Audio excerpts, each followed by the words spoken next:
one has a pinching point. No one wakes up in the morning, scratches their head and says, "Oh, I want to change the world." There are people, but very few. Take our father of the nation, for instance, Mahatma Gandhi. How did he become what he was?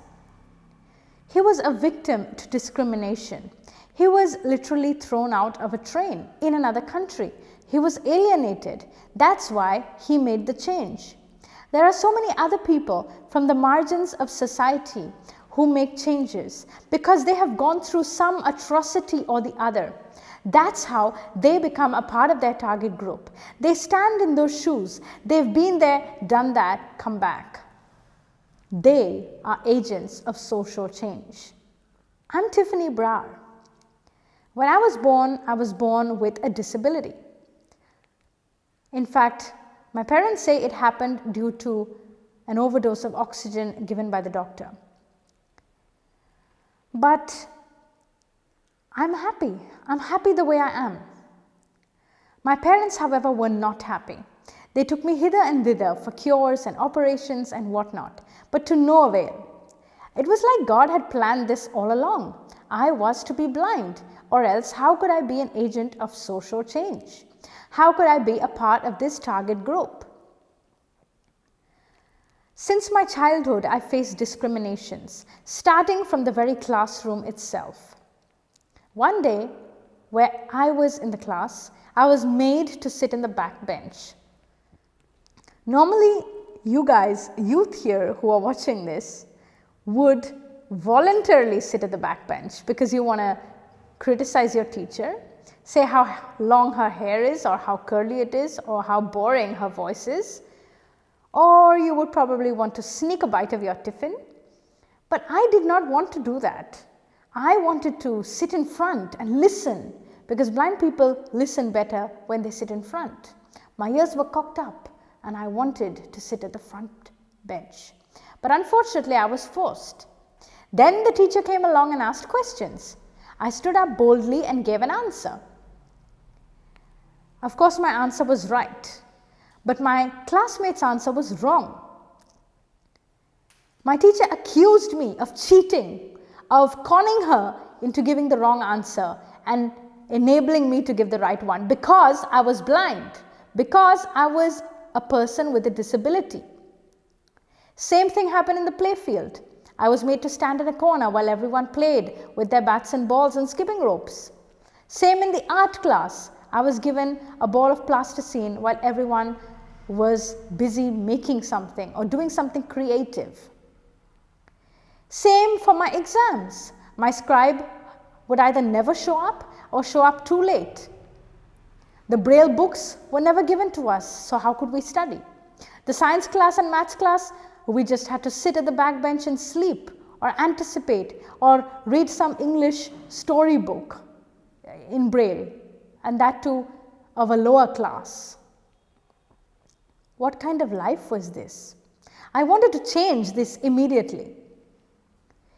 In my 8th standard, I lost my mother and my father was called for the Kargil war, as was his duty. I was left at a crossroad with nowhere to go because I was living a sheltered life. I stayed in different hostels and studied in different schools. I was subjected to different kinds of treatment. I even failed in one of my maths examinations on account of not being taught properly the equations. I then took humanities like every other blind person is made to take. I then pursued my degree and I started working. I was challenged by many situations. A lady then came to my life in the form of a guardian angel. She also was instrumental in bringing me to the Lord and also instrumental in teaching me my daily living skills. Benita was her name. But she kept challenging me. How will you go for a job? How will you go alone? How will you do this? You won't be able to. And this challenge catalyzed me to show her. I'm going to show you what I can do.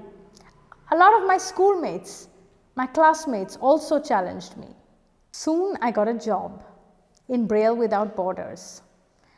I had to travel 15 kilometers from my place of residence in order to go there every morning. This seemed impossible. My father was against it. He said, "You're not working. You don't need to work." I said, "I need to work. I cannot ask you every time for money. I want to help people. I want to make change. I want to sponsor students who are blind. I want to buy things. Are you going to do it for me?" He said, "No, but I can look after you." But I said, "That's not enough." So I started traveling by bus. I was abused by the conductor.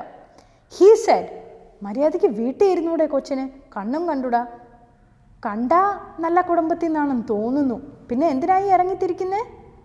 Why are you roaming around? You're from a good family. Why can't you sit at home?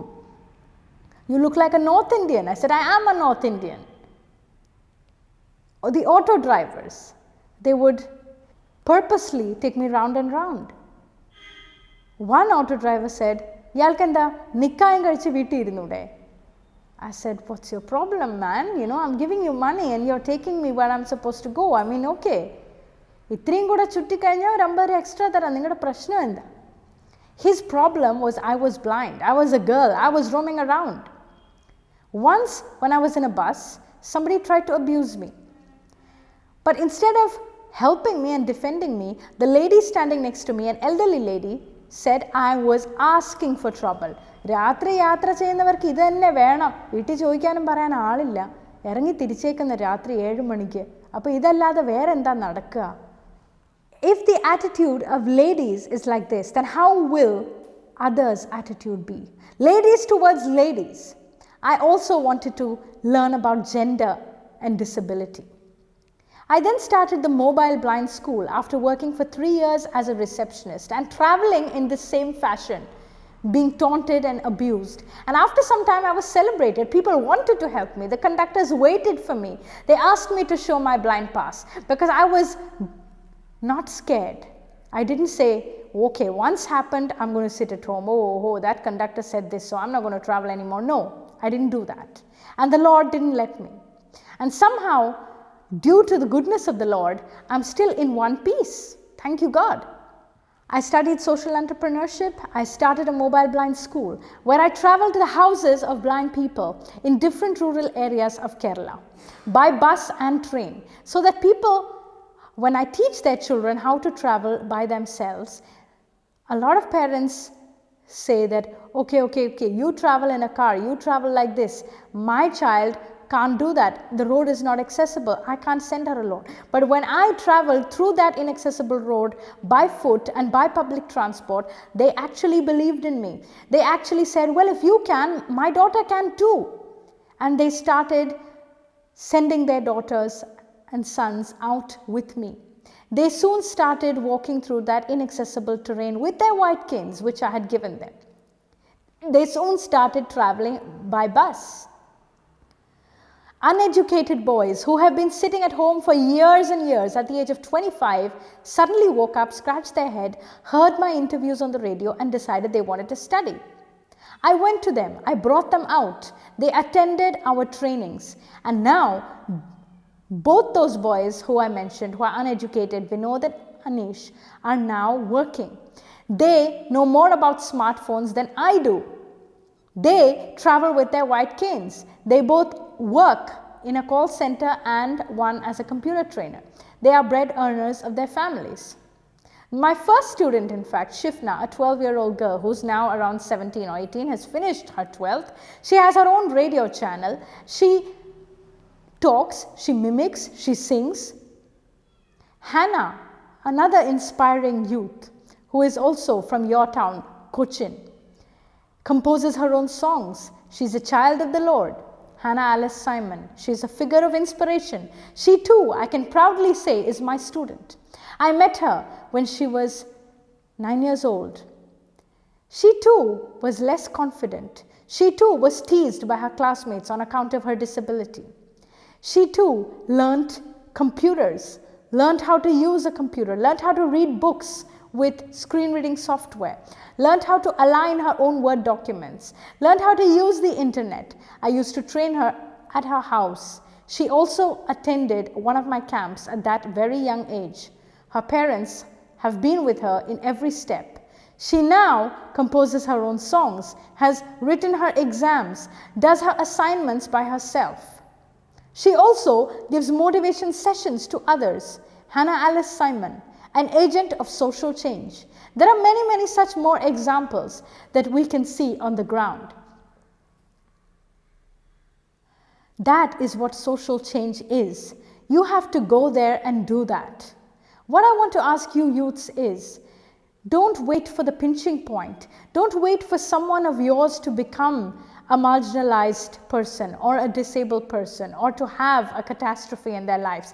But just see what's going on around you. During the pandemic, the lockdown, have you all ever seen how your domestic helpers live? Have you all seen the construction workers? Can you youths in your 10th, 11th and 12th standard collect a little bit of your pocket money and help them? Can you at least give them a glass of water if they are tired? This does not cost money at all. Can you at least read to a blind person who needs reading help? Can you at least help a person with locomotor disability in his studies? Can you at least become a scribe for a blind person or a person with cerebral palsy? These don't require much money. These require your time. Social responsibility. In companies, we call it CSR, right? That is when you start working. 2% of your profit of the company goes to an NGO. That's how we run. We run by donations of good people. Of course, now because of the pandemic, it's all less. But still, I cannot sit back and say I have nothing. I still have to make that change. I still have to help those people who are in their houses during the lockdown. I still have to help them pay their rent, have to help them get a smartphone to attend their online classes, have to train those who are coming here to my center, have to give them food and shelter if they need it, have to counsel them at even 1 a.m. when they call me because of depression due to the lockdown or due to insecurity or due to emotional instability. I have to still be there for them because that is the calling what God has kept me here for. God made me blind to become a Messiah for the blind, to help the blind, to be an example. God did not make me blind for nothing. The same way as God says, we are the chosen ones. He chose us. So come out and do your duty to society. Obey your calling, whatever it is. If it's to be a doctor, excel in your profession. If it's as a student, do what you can as a student. If it's as a volunteer somewhere, do what you can as a volunteer. If you have mega bucks, a good family inheritance, or a high salary, take those notes and spend them for someone who needs it. It's a calling in different ways because you are the chosen ones. You may not always have money. Your parents might not always want to give their money for your charity work. That's what my dad didn't want to do. So I had to find my own ways. And yes, I respect him now for that because I am finding my own ways and helping others. There's no point helping people from what your parents earn, but you earn.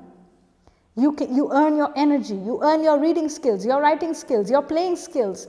Even teaching spoken English to a poor child is something, it's great. Taking tuitions for your domestic helper's daughter or son who can't afford a tuition teacher is also change. Volunteering in the NSS or the NCC or in some organization, working at Nirbhaya centers, working somewhere.